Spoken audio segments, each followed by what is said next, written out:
Okay, in this question, we're given that offspring of certain fruit flies may have yellow or ebony bodies and normal wings or short wings. Genetic theory predicts that these traits will appear in the ratio of 9 to 3 to 3 to 1, respectively. 9 yellow normal, 3 yellow short, 3 ebony normal, 1 ebony short. Okay, I think that's Mendel's law. I think I remember that from 10th grade biology. Maybe not, but a researcher checks 55 such files and finds the distribution of traits to be the observed frequency is given here. Are the results this researcher observed consistent with the theoretical distribution predicted by the genetic model? So we're going to be performing a goodness of fit test.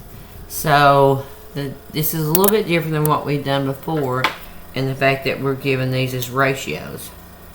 So the first thing that you have to do is it's 9 to 3 to 3 to 1. Is you add these up. So 9 plus 3 plus 3 plus 1. So that's equal to what, 16? 7, 9, 16. Okay.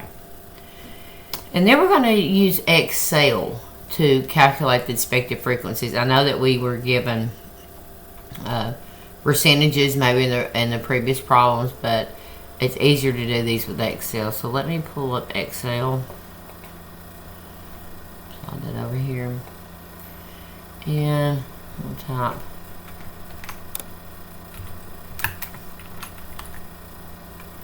Frequencies and expected.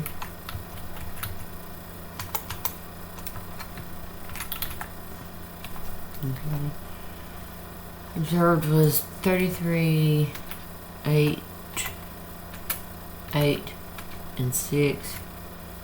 And I'm going to do a sum over here just to make sure that these add up to, what did this say, 55? There's my sum. It does.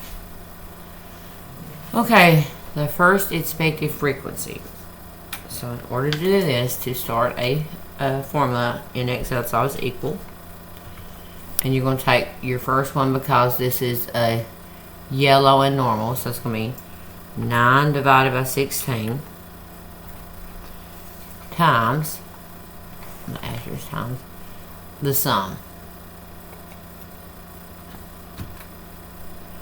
And the second one will be equal. It's going to be 3. 3 divided by 16 times the sum. Next one is 3 again, so equal 3 divided by 16 times the sum. And then the last one is 1, so equal 1 divided by 16 times the sum. Okay, so I've got that. So I'm going to go into, well, I can go ahead and put my expected frequencies in here. And we're rounding those to 1 decimal place. Rounded to more than 1 will mark you incorrect. Okay, so and let me mark that this is alpha equal to 0.10.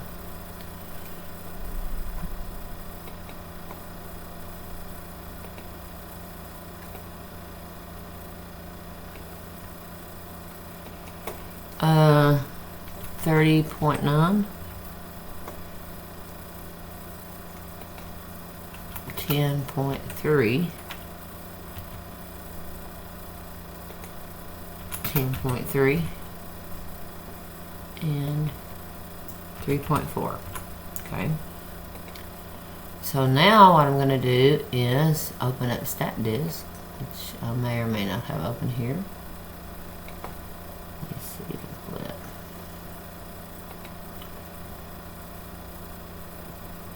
And I'm going to goodness of fit. Unequal expected frequencies, again, because this ratio 9:3:1, so they're not equal. Clear that. And copy observed. Control V. I know it asks you to round these to 1 decimal place here, but I would go ahead and copy what Excel gives you. Significance is 0.10. It's going to be counts. Observed is our column 1. 2. Evaluate. I think I can go ahead and take this down now. Let's see if I can pull this up.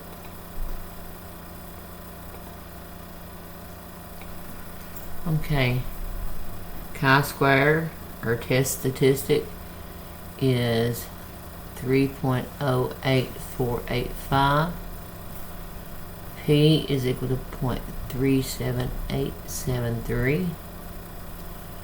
Okay, well, P is definitely not less than alpha. So let's go ahead.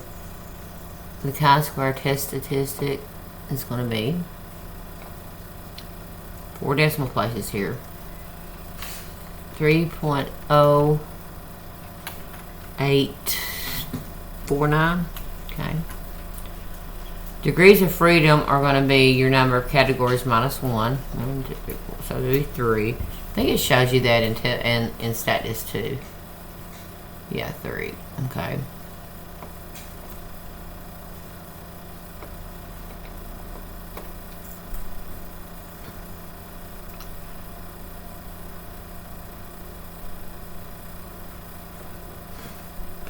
Or I think the categories are numbered like, I think it's K minus 1. K is your number of categories. The p-value, 4 places. 0.3787. Well, P is definitely greater than alpha. And remember, if P is less than alpha, we reject the null. Or less than or equal to, again, looks differ on that, but we got a p-value of 0.37, so we failed to reject the null. There's not sufficient evidence to conclude that they are not in ratio. Okay, so submit. If I missed anything, just a reminder to get marked off on any kind of rounding that you think you have correct. Please let me know. If you have any questions too. Thanks.